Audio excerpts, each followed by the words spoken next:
안녕하세요. 복잡한 기술 이야기를 쉽고 재밌게 파헤쳐보는 시간입니다. 오늘은 우리가 매일 쓰는 앱과 서비스 뒤에서 데이터를 안전하게 지키고 있는 보이지 않는 규칙, 바로 데이터베이스 트랜잭션의 비밀을 한번 들여다볼까 합니다. 자, 그럼 우리한테 아주 익숙한 상황으로 한번 시작해 볼까요? 바로 은행에서 친구에게 돈을 보내는 계좌이체 말이에요. 한번 상상해 보세요. 친구한테 돈을 보냈는데 내 통장에선 분명히 돈이 빠져나갔거든요. 근데 친구는 돈을 못 받았대요. 이 돈 대체 어디로 증발해 버린 걸까요? 사실 계좌이체라는 게 아주 간단한 두 단계로 이루어져 있어요. 먼저 내 계좌에서 돈을 빼고 그 다음에 친구 계좌에 돈을 넣어주는 거죠. 근데 만약에 딱 첫 번째 단계가 끝나자마자 그러니까 돈은 뺐는데 아직 넣기 직전에 시스템이 팍 멈춰버리면 어떻게 될까요? 바로 여기서 문제가 생기는 겁니다. 데이터가 뒤죽박죽되면서 돈이 말 그대로 공중분해되는 거예요. 이런 말도 안 되는 데이터 대참사를 막기 위해서 데이터베이스에는 트랜잭션이라는 아주 강력한 개념이 있습니다.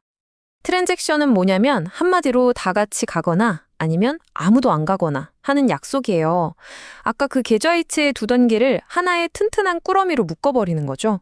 그래서 이체가 완벽하게 성공하던가 아니면 뭔가 문제가 생기면 에이 그냥 없었던 일로 하자 하고 전부 다 원래 상태로 되돌리는 거예요. 돈이 중간에 셀 틈을 아예 안 주는 거죠. 그런데 문제가 또 있습니다. 이런 거래가 하나만 일어나는 게 아니잖아요. 만약에 수천, 수만 개가 진짜 딱 같은 순간에 동시에 일어난다면요? 이게 바로 데이터 세계의 교통대란 같은 상황이에요. 각자 다른 차선에서 달리던 작업들이 막 뒤엉키면서 진짜 이상하고 말도 안 되는 결과를 만들어내거든요. 이걸 좀 어려운 말로 동시성 이상현상이라고 부릅니다.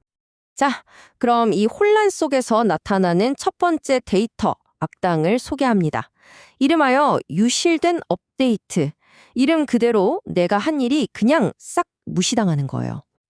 예를 들어 볼게요. 통장에 1,000원이 있어요. 근데 여러분이랑 친구가 동시에 각자 100원씩 입금을 하는 거예요. 그럼 컴퓨터는 둘 다, 지금 1,000원 있네?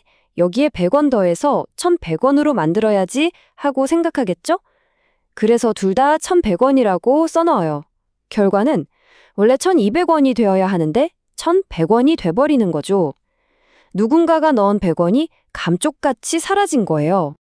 자, 이런 데이터 대혼란을 막기 위해서 데이터베이스에는 아주 중요한 규칙들이 있습니다. 바로 격리 수준이라는 건데요. 각각의 규칙은 우리가 앞으로 만날 악당들을 막기 위해 만들어졌어요. 두 번째 악당은 더티 리드입니다. 더티하다, 즉 더러운 데이터를 읽는다는 뜻인데 이건 뭐랑 비슷하냐면 아직 확정도 안 된 뜬 소문을 철석같이 믿고 행동하는 거랑 똑같아요. 예를 들어 A라는 작업이 통장에 100원을 입금했어요. 근데 아직 입금 완료 도장을 꽝 찍기 전이에요. 근데 B라는 작업이 그걸 보고 100원 있네? 하고 홀랑 돈을 빼가 버려요. 근데 만약에 A의 입금 작업에 문제가 생겨서 이거 취소 해버리면 어떻게 될까요? 은행은 잊지도 않았던 100원을 내준 셈이 되는 거죠. 정말 위험하겠죠? 세 번째 악당은 반복 불가능한 읽기입니다. 이건 말 그대로 방금 내가 봤던 사실이 눈 깜짝할 사이에 바뀌어버리는 황당한 상황이에요. 자, 여러분이 프로그램을 짰다고 생각해보세요. 먼저 통장 잔액이 1,000원인 걸 확인하고 100원 빼가도 되겠네? 하고 승인을 딱 누르려는 순간 다른 작업이 잽싸게 들어와서 그 1,000원을 몽땅 인출해 가버리는 거예요. 근데 내 프로그램은 그걸 모르고 그냥 진행하겠죠? 결국 마이너스 통장이 되어버리는 겁니다. 그리고 마지막 가장 오싹한 녀석입니다. 바로 팬텀 리드.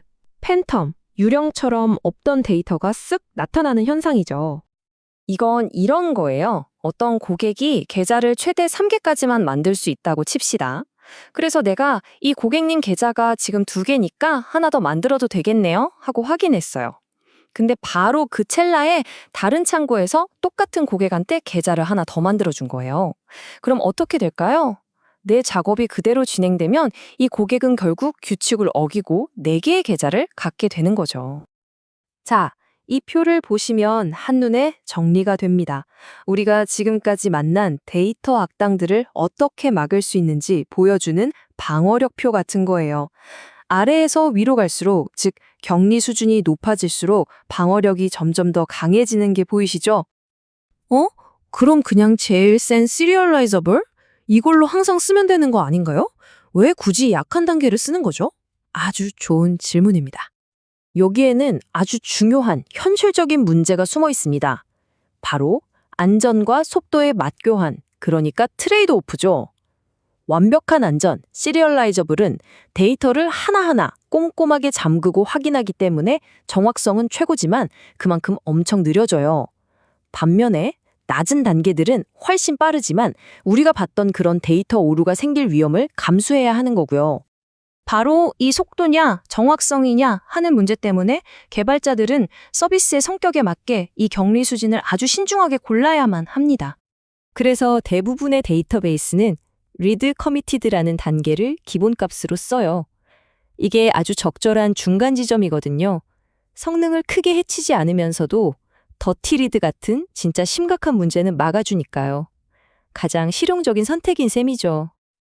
자, 그럼 오늘 이야기의 핵심만 딱딱 짚어볼까요? 첫째, 트랜잭션은 전부 아니면 전무를 보장하는 약속이라는 거. 둘째, 여러 작업이 동시에 실행될 때 데이터가 꼬이는 이상현상이 생길 수 있다는 거. 셋째, 격리 수준은 바로 이런 문제들을 막기 위한 규칙이라는 점. 그리고 마지막으로 가장 중요한 거죠. 격리 수준이 높을수록 안전하지만 느려지고 낮을수록 빠르지만 위험하다는 것. 결국 어떤 걸 선택할지는 서비스의 성격에 달려있다는 겁니다. 자, 이제 여러분께 질문을 던져봅니다. 만약 여러분이 직접 서비스를 만든다면 이 아슬아슬한 줄타기 위에서 속도와 정확성 중 어디에 더 무게를 두시겠어요?